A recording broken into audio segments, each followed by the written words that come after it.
288 तयारी करायला काही म्हणजे कारण नसण्याचं काही कारणच नाही। आणि पवार साहेबांनी तर प्रूव्ह केलं, कारण जयंत पाटलांनी सांगितलं की रिश्ते में तो हम तुम्हारे बाप लगते हैं, नाम है शरद पवार। बाप बाप होता है, पवार साहेबांनी प्रूव्ह करून दाखवलं। नुकतेच लोकसभा निवडणुकीचा जो निकाल आहे तो जाहीर झालेला आहे आणि काँग्रेसचे प्रदेशाध्यक्ष नाना पटोले यांच्या नेतृत्वात महाराष्ट्रात एक चांगले जागा जिंकून आणण्यामध्ये जे आहे ते यश मिळालेलं आहे। त्यामुळे काँग्रेसचा जो आहे उत्साह वाढलेला आहे। आगामी विधानसभा संदर्भात काँग्रेसने मात्र आतापासून तयारीला लागलेला आहे। या सगळ्या संदर्भात बोलण्यासाठी आपल्यासोबत जे आहे अभिजित वंजारी जी आहे। भाऊ, काय सांगाल, कशा पद्धतीने काँग्रेसने एक मुसंडी मारलेली आहे, स्वतःच मोठा पक्ष असल्याचं पुन्हा एकदा सिद्ध केलेलं आहे, पुढची तयारी काय? काँग्रेस पक्षामध्ये उत्साह आहे, कार्यकर्त्यांमध्ये उत्साह आहे, नेत्यांमध्ये उत्साह आहे। आता शुक्रवारी आम्हाला नानाभाऊंच्या नेतृत्वामध्ये प्रदेश काँग्रेसच्या कार्यालयामध्ये सर्व नवनिर्वाचित खासदारांना आम्ही त्या ठिकाणी बोलवलं, त्यांचा सत्कार केला। चेन्नी थाला साहेब आमचे प्रभारी ते सुद्धा आले होते, राज्याचे सर्व प्रमुख नेते मंडळी त्या ठिकाणी उपस्थित होते।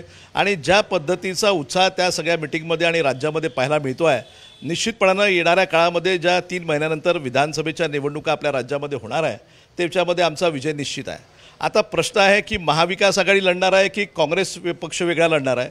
कारण काल ज्या पद्धतीनं संजय राऊत साहेबांनी ज्या पद्धतीचं स्टेटमेंट सांगितलं की उद्धव साहेबांनी सांगितलं की 288 जागांची तयारी करायची, 288 जागांची तयारी करायला काही हरकत नाही।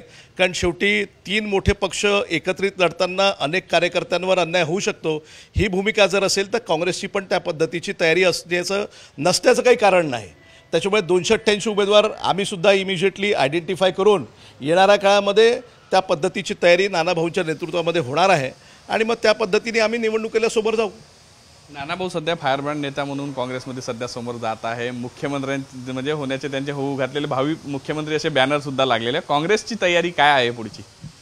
पण आता पवार साहेबांनी त्या दिवशी सांगितलं की 48 लोकसभेमध्ये 154 विधानसभा क्षेत्र असे आहेत की ज्या क्षेत्रामध्ये महाविकास आघाडीच्या तिन्ही पक्षाला मोठ्या प्रमाणामध्ये विजय मिळालेला आहे, तिथे महाविकास आघाडी लीडवर आहे। याच्यावरनं राज्यातल्या 288 विधानसभापैकी 154 विधानसभा या भाजपच्या विरोधामध्ये आहे। भाजपने गेल्या 10 वर्षामध्ये ज्या पद्धतीचं राजकारण, विशेषतः महाराष्ट्रामध्ये ज्या पद्धतीचं यांनी तोडफोडीचं राजकारण केलं, खोक्यांचं राजकारण आणलं आणि ज्या पद्धतीनं बदल्याची भावना आपल्या राजकारणाच्या माध्यमातून यांनी केली ते जनतेला पटलं नाही। म्हणून जनता ही काँग्रेसच्या पाठीशी त्या ठिकाणी उभी होती आणि म्हणून तसा निकाल लागला।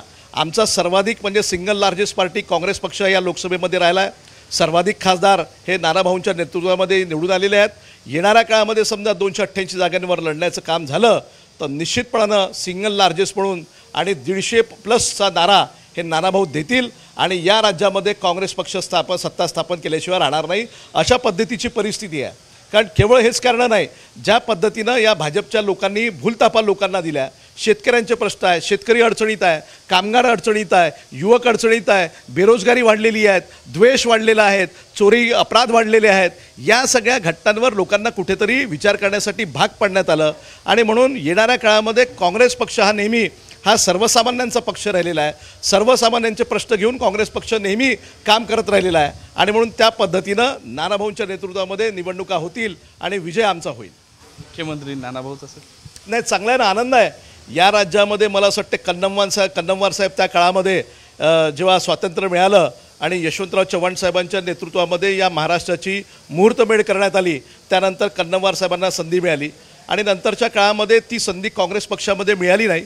सुधाकरराव नाईक साहेब असतील किंवा वसंतराव नाईक साहेब असतील हे त्या भागातले होते, परंतु विदर्भामध्ये जर समजा ही संधी मिळाली तर याच्यापेक्षा दुसरा आनंदाची गोष्ट राहू शकत नाही आणि म्हणून तो दिवस लवकरात लवकर यावा अशी इच्छा सर्व कार्यकर्त्यांच्या मनामध्ये आहे। नानाभाऊंना मुख्यमंत्रीपदी करण्यासाठी सध्या जिल्हा स्तरावर काँग्रेसची यंत्रणा कशा पद्धतीने कामाला लावली आहे, चाचपणी सुरू आहे?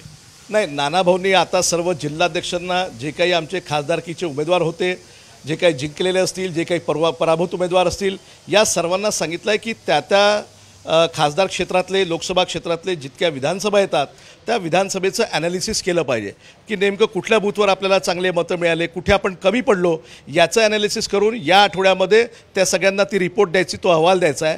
तो अहवाल घेऊन नानाभाऊ पक्षश्रेष्ठींसोबत दिल्लीमध्ये बसतील आणि त्या पद्धतीनं या राज्यामध्ये विधानसभेच्या निवडणुकीची तयारी हे निश्चितपणानं आम्ही सुरू करणार आहे।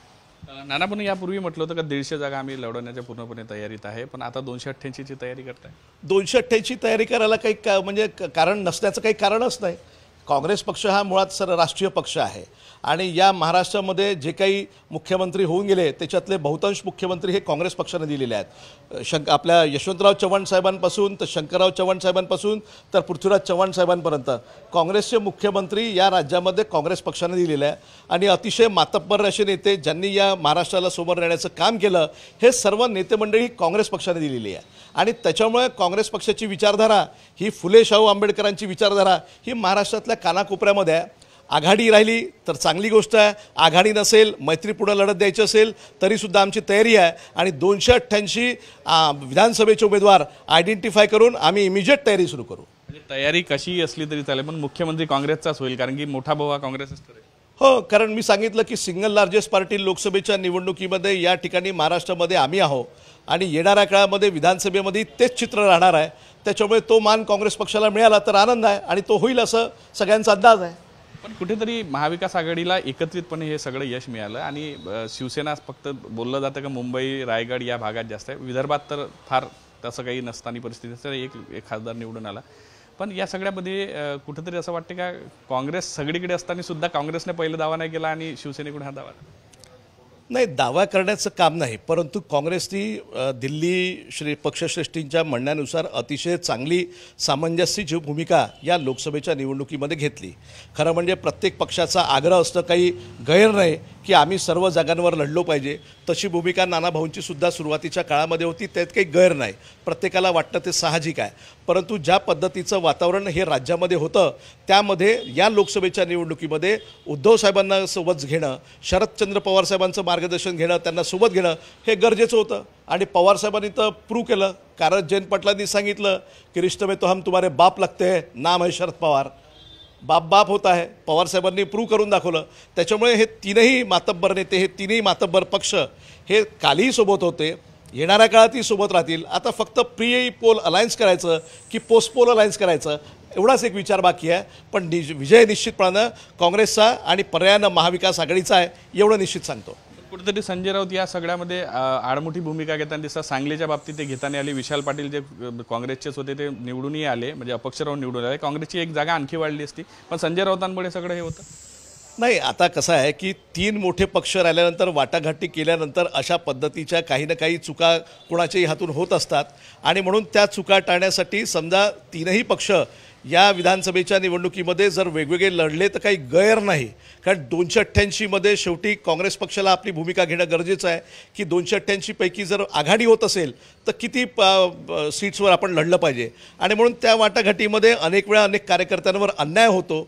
तो समजा टाळायचा असेल, परिस्थिती चांगली असेल तर त्याच्यामध्ये वेगळं लढलं तर काही गैर नाही आणि मग पोस्ट अलायन्स करता येईल ना. महाविकास आघाडी ज्या पद्धतीनं 2019मध्ये उदयास आली तर परत एकदा पोस्ट पोल अलायन्स करून पुन्हा एकदा महाविकास आघाडी आपल्याला स्थापन करता येईल. समजा आघाडी झाली तर किती जागा काँग्रेसला मिळायला पाहिजे का काँग्रेस एक प्रकारे पूर्ण राज्यात नाही, ते स्टेटमेंट देणं म्हणजे थोडंसं हे होईल, ते लवकर ते स्टेटमेंट देण्यासारखं होईल. अजूनपर्यंत त्या स्टेजला वाटाघाटी आल्या नाही आणि तो निर्णय नानाभाऊ, राज्यातली इतर नेते, इतर पक्षांची इतर नेते आणि दिल्ली पक्षश्रेष्ठी हे घेतील. त्याच्यामुळे त्याच्यावर भाष्य करणं ठीक नाही. नक्कीच आगामी विधानसभा निवडणुकीसाठी जे आहे काँग्रेसनं तयारी केलेली आहे, त्यामुळे 288 सुद्धा जागा लढवण्यासाठी काँग्रेसची तयारी आहे. आता निर्णय वरिष्ठ पातळीवर ठरवायचा आहे की एकत्र लढायचं की वैयक्तिकरित्या. या संदर्भात मोठे नेते ठरवतील आणि नक्कीच पुढच्या काळात त्याबद्दल सगळी माहिती जी आहे ती आपल्यापुढे येईलच. व्हिडिओ जर्नलिस्ट सौरभ भोलेचा, पराग ढोबळे, साम टीव्ही न्यूज, नागपूर. देश विदेशातील प्रत्येक घडामोडींचे लाईव्ह अपडेट मिळवण्यासाठी आता साम टीव्हीच्या सर्व सोशल मीडिया प्लॅटफॉर्मला लाईक, फॉलो आणि सबस्क्राईब करा. तसंच सर्व नोटिफिकेशनसाठी बेल आयकॉन प्रेस करायला विसरू नका.